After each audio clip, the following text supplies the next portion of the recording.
Hey guys, it's Pastor Jason here. This is our Woodburn Students Weekly Devotions. My name is Jason Dunbar, and I am the youth and young adult pastor here at Woodburn Baptist. I have a couple things I want to share with you guys that are coming up. I'm really excited. We are finally going to get together in person as long as everything continued to go smoothly for the month of July. First thing, Wednesday, July 22nd, we're going to come together outside for a student movie night. This is for students grades 7 through 12. If you are an incoming seventh grader for this next school year, you are also invited. So we want you guys to come and begin your journey with the student ministry as well. So this is Wednesday, July 22nd. We'll observe social distancing. We're going to watch a movie. It'll be here outside here. We're going to have masks available if you need one or want one. So we're going to be safe, but we're going to have finally an opportunity to come together in person. So you don't want to miss this, students. July 22nd, movie night, 8 o'clock, right outside the church here at the pavilion. The next thing, if you are 10th, 11th, or 12th grade this past school year, we're going to have a prom for you guys. I know that you didn't get to have prom, and we're not going to be able to do it quite as fancy as the actual prom would have been, but we're going to do our best. This is going to be Friday, July 24th. You need to register online at bit.ly/WBC prom. The link for that's also on our student page on the website. So go there. You can register yourself and a date or a friend if you want to bring somebody with you. It's free. It doesn't cost anything. If you have a prom dress or a tuxedo already, please wear that. You don't feel like you have to go out and buy one. You can come and dress however you want as long as it's appropriate. We just want to have a good time. It's going to be 6:30 to 8:30 on July 24th. Register by July 22nd just so we know how many to prepare for. We're going to have fun. We're going to have a DJ there and just have a good time for a couple hours. So I hope you guys will enjoy that. That's for our 10th, 11th, and 12th graders. So that's what's coming up. I can't wait to see you guys in person. So make sure you share the word and tell everybody all about it, the things that are coming up. And we'll see you very soon. So in the meantime, we're going to be looking at a story in the book of Mark. So if you have your Bibles, go ahead and pull that out. I don't know if you are like me, you have contacts or wear glasses. My vision's not super bad, but it's enough that I need to wear my contacts. But I remember the first time that I went to the eye doctor and by myself. Of course, my parents had driven me as a kid, but when I went off to college, I had to go on my own. And I don't remember having my eyes dilated before this, but so I think this was my first time actually having that done. And I didn't know what that meant. And so I was like, yeah, sure, go ahead and do that. But I didn't realize that when you have your eyes dilated, it is difficult to see after that. So, and it was like the brightest sunny day in the world. The sun was like burning through my retinas. And so it was so painful coming out of that eye doctor into the sun, even with those glasses things. It was like making me blind. You couldn't see, but I knew I had to drive 45 minutes to get home. So I did it. I managed to get home, but it was super dangerous, super painful, and it was just you couldn't see anything. I don't know if you've ever had your eyes dilated, you know what I'm talking about, but you couldn't see anything. Some of you may or may not have had something similar like that happen to you, but when we think about blindness, we think about the physical, the idea of being physically blind. But sometimes when we're in church, we talk about being spiritually blind. And the idea is the fact that we can't see some of the things that are going on because either we are distant from God or, we aren't, maybe walking the right path, things like that. So we miss some things. We're blind to some things in our lives. And there's a lot of areas of our lives where we can be blind and have experienced blindness. Maybe you feel like you just can't see what God is leading you to, what God has for your future. Or maybe you think that but it's a little bit blurry maybe or something like that. But wherever you are in a situation in your life, whether it's something that you need help with or something you're struggling with, the reality is we just need to learn how to come to Jesus in these situations, right? We talk about prayer. We talk about, asking God to help us. And usually that just translates to us praying, God, please help me with whatever this is that I have going on. And while that's powerful, God does hear and does answer. Just think how much more powerful a specific prayer that is really focused can be.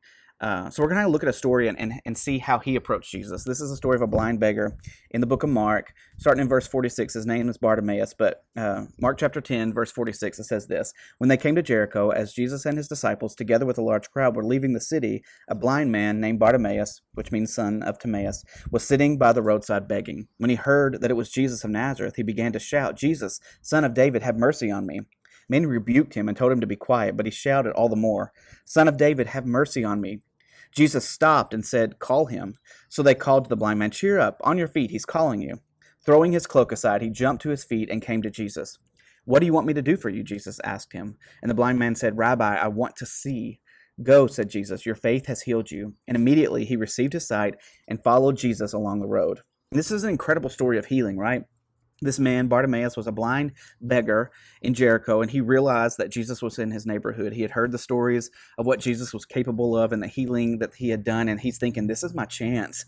I'm sick. I'm tired of being blind and having to beg, and I'm going to ask him to heal me.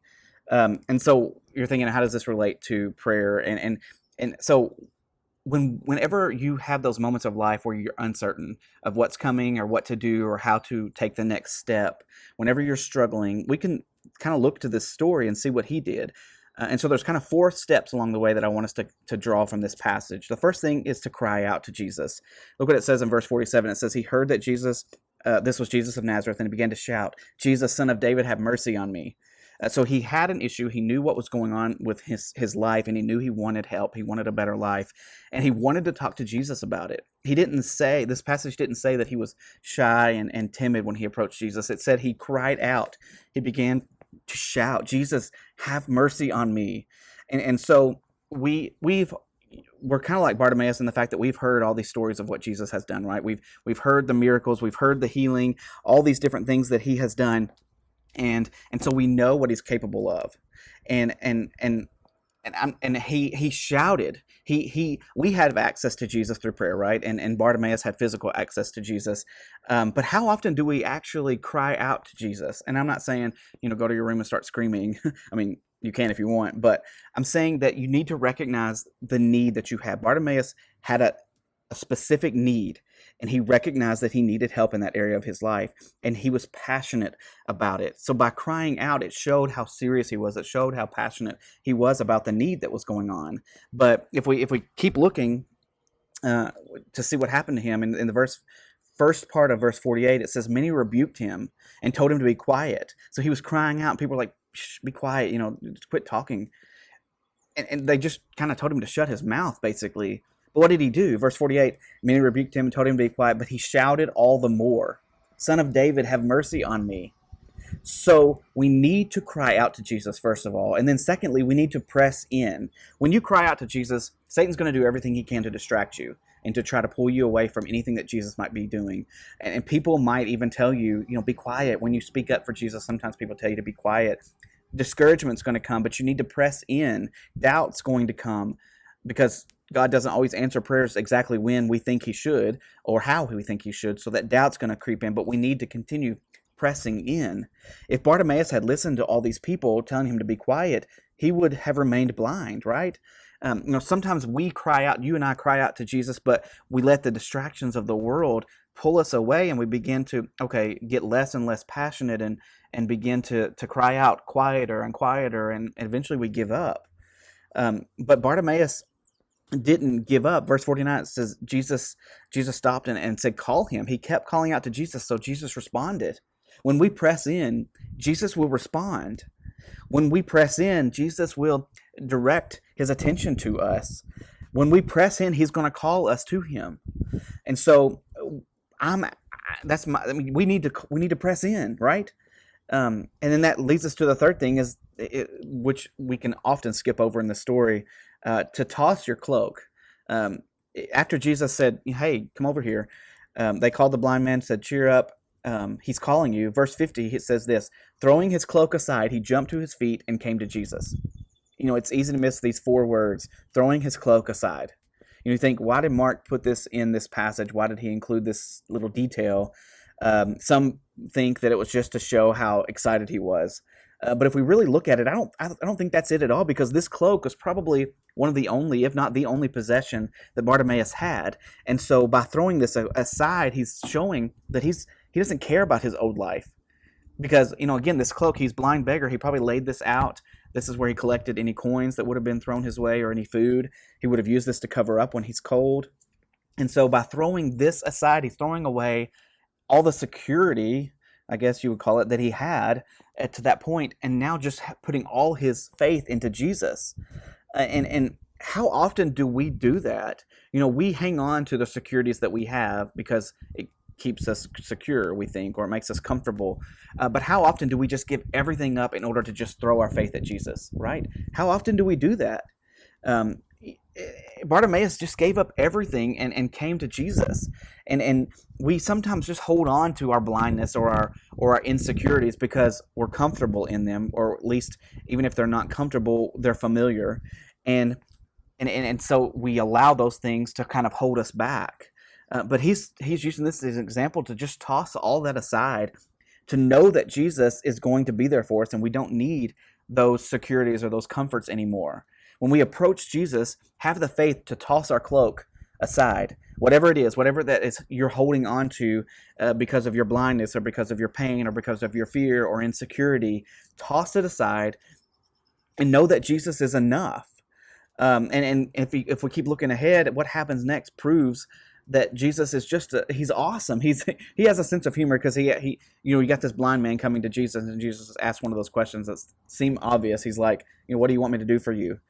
Well, his disciples are probably like, well, the dude's blind. He probably wants to be healed of that. But Jesus didn't ask that to be a smart aleck. He asked that because he wants us to own what we need, right? He wants us to say what we need.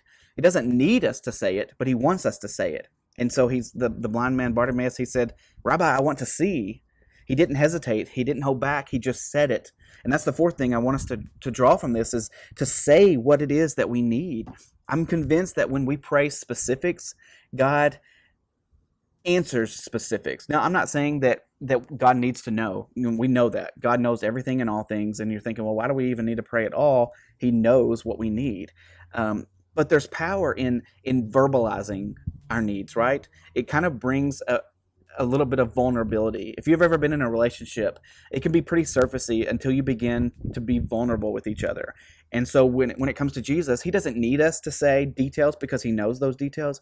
But by us being vulnerable, it opens up a whole new depth to that relationship that we can have with him. So yes, we pray things that he already knows, but by being vulnerable and being open and just saying what we need, that relationship can grow leaps and bounds in those moments. So, it's because sometimes it's difficult to say something. It makes it more real, right?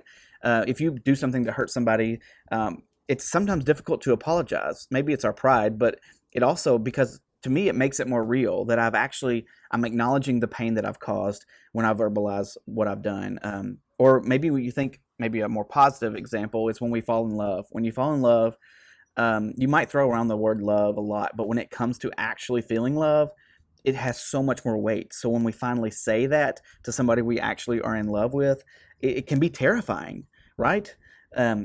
Jesus knew that Bartimaeus had faith because he watched him toss his cloak aside. He watched him get rid of the symbol of his former life.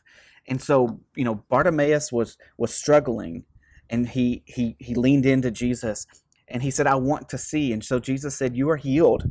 Go." So he couldn't see. He knew Jesus was in town, and the first thing he did was cry out. The next thing he did was he pressed in. He wasn't going to be timid. He pressed in. He wasn't going to be deterred by the distractions of all the people. He was going to see and speak to Jesus. And he tossed his cloak aside. He didn't let things hold him back. He didn't let the distractions mess him up. He didn't let his former life hold him back. He just tossed it all aside, and then he said the truth. He spoke whatever it was that he needed. He had the faith to be real and to be vulnerable. And so my question for you guys is, do you have that kind of faith? Do you cry out to Jesus and press in and have the faith to get rid of whatever you're holding on to just have Jesus to hang on to? I believe that Jesus wants us to be bold in our prayers. I believe that he wants us to be bold in our faith. And so if we cry out, if we press in, if we toss any weights that we have aside, any of our former life, and just trust in him and speak truth to him, I believe that he's going to do amazing things in your life. So that's my prayer for you guys. If you're feeling blind, if you feel discouraged or feel like you're struggling in something, is to just speak plain and truth to Jesus. Because being vulnerable, by speaking up and tossing everything aside and just being real with him, will reveal so much about your relationship with Jesus. So do like Bartimaeus and just approach Jesus and speak truth to him. I love you guys. I miss you. I can't wait to see you. And hopefully, I'll be seeing you soon. God bless you. Love you.